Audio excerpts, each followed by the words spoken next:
बिस्मिल्लाहिर्रहमानिर्रहीम। अस्सलाम वालेकुम व्यूवर्स, कैसे हैं आप? उम्मीद है आप सब ठीक ठाक खैरियत से होंगे। अल्लाह ताला आप सबको सेहत व तंदुरुस्ती दे और अपने सामान में रखे। आमीन आमीन आमीन। तो व्यूवर्स, आज की वीडियो शुरू करने से पहले आप सब प्यारे व्यूवर्स से एक छोटी सी रिक्वेस्ट है कि प्लीज़ जो नए व्यूवर्स हैं मेरे चैनल को सब्सक्राइब कर दें, लाइक कर दें और बेल आइकन को प्रेस कर दें ताकि मेरी हर वीडियो आपको टाइम पे मिल सके। तो व्यूवर्स, आज क्योंकि आप सबको पता है कि मौसम बहुत ही प्यारा है, बारिशें हो रही हैं, तो इसलिए बहुत ही मौसम प्यारा बना हुआ है और आज मैंने सोचा आज बाहर चलती हूँ और आप सबको भी सैर करवाती हूँ। तो यहाँ बहुत ही जो जगह है प्यारी है और मौसम भी बहुत प्यारा बना हुआ है, तो यहाँ मैंने सोचा मैं भी इंजॉय करूँगी और आप सबको भी यहाँ का जो नज़ारा है वो दिखाऊँगी। तो प्लीज़ व्यूअर वीडियो को मुकम्मल देखिएगा, एंड तक देखिएगा। आइए आपको दिखाती हूँ मैं। ये देखिए व्यूअर्स, ये मैं अपने चैनल का नाम लिख रही हूँ और मेरे चैनल का नाम तो आप जानते हैं, जिन्होंने मुझे सब्सक्राइब किया हुआ है, सिदरा व्लॉग। जो ये देखें, प्लीज़ जिन्होंने नहीं सब्सक्राइब किया वो भी प्लीज़ प्लीज़ मेरे चैनल को सब्सक्राइब कर दें और लाइक भी कर दें।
जैसा कि 2 दिन से बारिश हो रही है और मौसम माशाल्लाह बहुत ही प्यारा बना हुआ है। पहले तो काफ़ी गर्मी आ गई थी, लेकिन 2 दिन से हल्की हल्की बारिश हो रही है, इसलिए जो मौसम है वो फिर से दोबारा ठंडा हो गया। फिर से ऐसा लग रहा है जैसे सर्दी वापस आ गई है और मौसम बहुत ही प्यारा बना हुआ है। और आज मैंने सोचा कि बाहर जाती हूँ, अच्छी सी व्लॉग की वीडियो बना कर लाती हूँ ताकि आप सबको भी अच्छा लगे। और मैं भी आई हूँ और मैंने भी यहाँ बहुत इंजॉय किया है।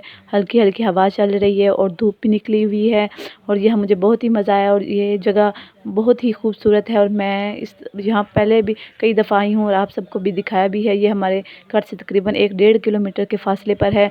जब भी मैं घर में बोर हो जाती हूँ या थक जाती हूँ तो यहाँ आती हूँ, सैर करने के बहुत ही मज़ा आता है। आप सब भी वीकेंड पे या जब भी आपको फुर्सत मिले तो आप जाया करें।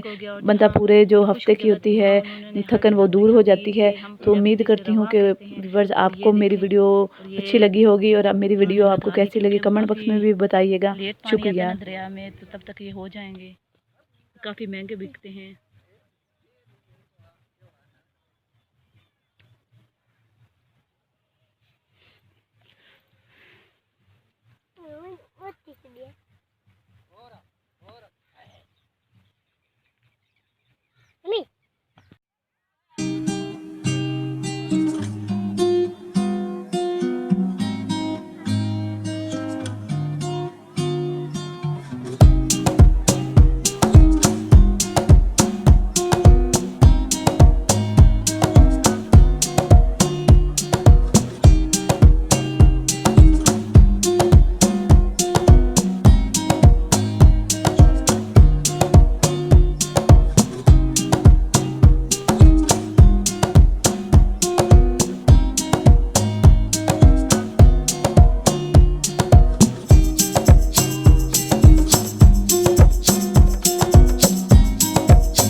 अच्छा तो प्लीज़ व्यूअर्स जिन्होंने मुझे सब्सक्राइब नहीं किया जल्दी से सब्सक्राइब कर दें। नहीं तो मैं ये जो दरिया है इसमें छलांग लगाने के लिए जा रही हूँ।